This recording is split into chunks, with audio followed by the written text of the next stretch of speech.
but there's just no way I'm choosing Kevin Durant over Sean Marks if I'm Joseph Tsai. So what I'll say is, first I do want to say because both you guys made the point that it's a player-driven league, and that's true, to an excessive extent. But I do want to say that I don't want to see the pendulum flip completely the other way, where it's basically like the NFL. There's a happy medium in there somewhere where the players can have control and the owners can also have control. Like there is that happy medium and they have to find it together. That's what negotiations are all about. It's meeting in the middle. Because one guy's gonna there's the classic rule of one guy's gonna the you as the person coming into the meeting, you want to ask for the most money and they're gonna try and get you for the cheapest money. So I want to have that happy medium where it's not flipped and it's like the NFL and now there's like not that much player movement and the owner and it's basically like I don't want to say it but you guys know what I mean. Go see Houston Texans owner I guess back a couple 5 or 6 years ago his comments about that stuff, disgraceful. But to Kevin Durant and Joe Tsai's meeting and the reports on it. For me, it's like at this point, there's no way you can, as the owner, be like, "Screw that! I'm just gonna have everybody come back together," because the reports are out now. The connection between Steve Nash and KD is broken. The bridge between Kyrie and Steve Nash has been broken and burned. So there's no going back to like basically like some people were saying like Kevin Durant's just going to come back and Steve Nash is going to be there and so is Sean Marks. Now it's basically like you have to decide, Joe Tsai. Is it Sean Marks and Steve Nash or is it Kevin Durant? And at this point, I think Kevin Durant's got to go. And for some points that John hit on, I mean, Sean Marks has been a really, really good GM for the Brooklyn Nets.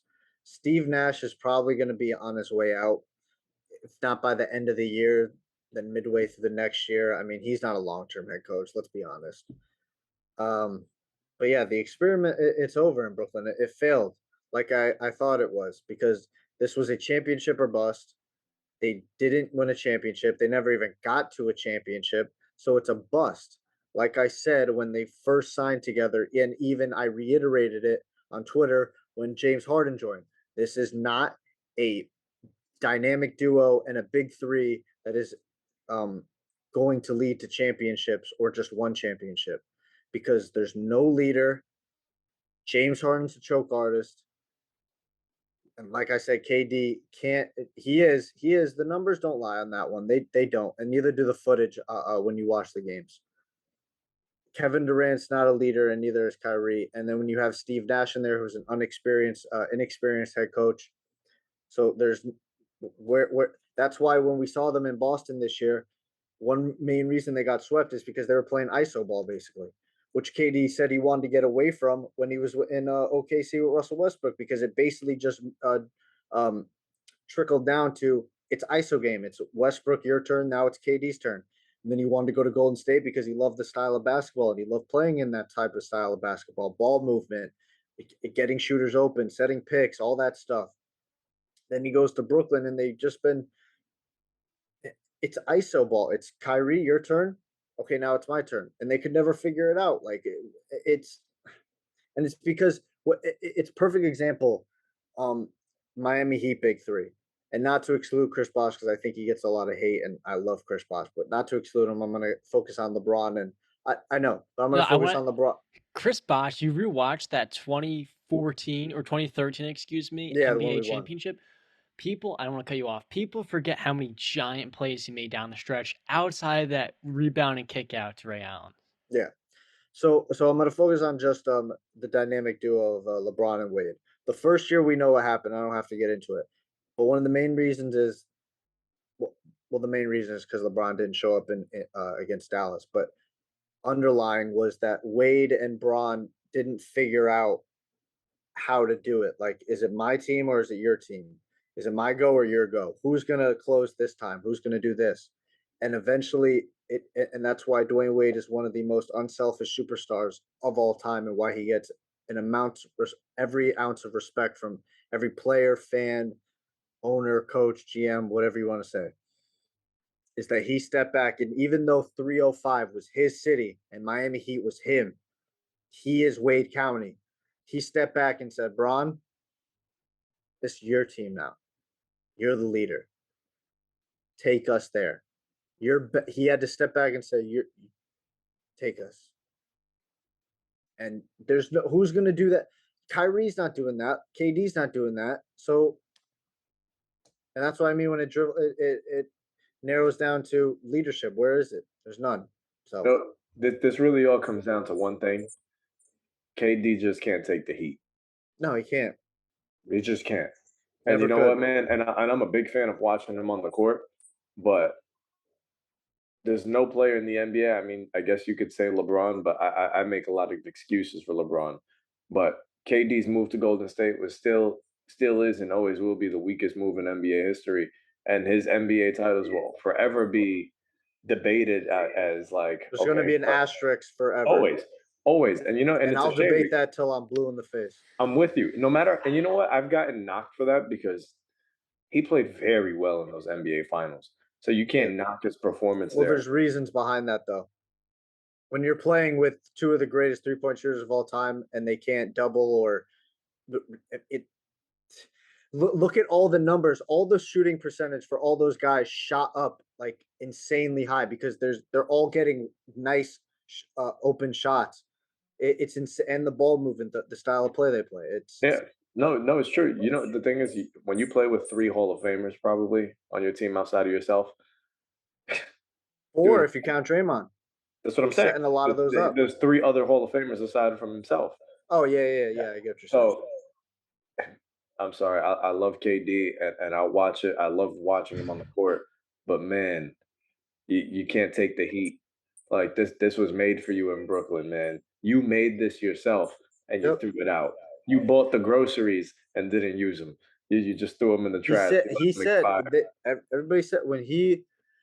I don't know if he said this or there was reports on it or whatever, but he wanted the reason one of the main reasons he left Golden State is because he understood it was never going to be his team and it was always going to be Curry's team, and he was never going to get the love that Curry got, and he wanted to basically prove everybody wrong that he could win a championship on his own. You know I what? Yeah, This Nick fan is one happy SOB right now, man. should be. Oh I man. mean, 100%. I mean, it would have fizzled out too. It might have even been worse because of the ownership that you got. It, you know, it's just listen, man. KD, yeah, he performed insanely well in those finals. I mean, let's remember the second one. It was a complete mismatch. I mean, there was no Kyrie. He had gone to Boston. Kevin Love was not Kevin Love of the Timberwolves. It was a complete and utter mismatch. It was basically Braun by himself. Did you not see J.R. Smith dribbling the wrong way as the team was down by 1 point?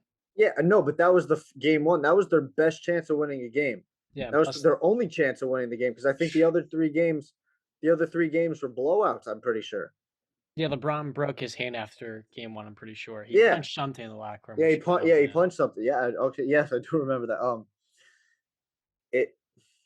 Listen, Katie's experiments. I look back at the OKC days, and it ended up in failures. And you can blame Russell Westbrook all you want. I'm there with you. Russell had a lot to do with that, but you can go look at Katie's numbers, especially in that 3-1 lead they blew.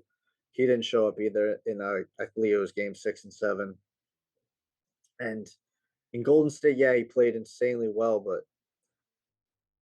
again, like I said, when you got three other Hall of Famers, like John likes to say, Draymond, one of the greatest playmakers of all time, Steph Curry, the greatest shooter of all time, Klay Thompson, inarguably a top 5 3-point shooter of all time, the off ball movement, the style of play they play.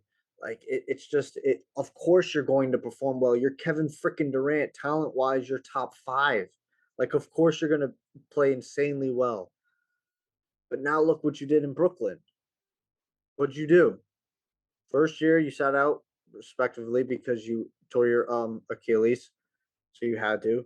Came back, came within basically a toenail of going to the NBA Finals, and you can debate that all you want. But what happened happened. You lost. You ran out of gas in the final in the overtime, like John said. And if LeBron, I swear to God, if LeBron would have done that, what would have been the narrative? Oh, LeBron, you should never have gassed out. But Kevin Durant somehow got an excuse. What? Are you kidding me right now? No, no, because if you're gonna put KD up on that pedestal, if people are gonna say KD's the best player on the planet, somebody who I listen to almost on a daily basis, Kip Bayless, who I find highly entertaining. I don't care really what anybody says. I just find him very entertaining. He he calls KD the best player on the planet. If LeBron gassed out in that overtime, and Shannon has got him on this, he would have ridiculed LeBron. Tore him apart. KD got a pass.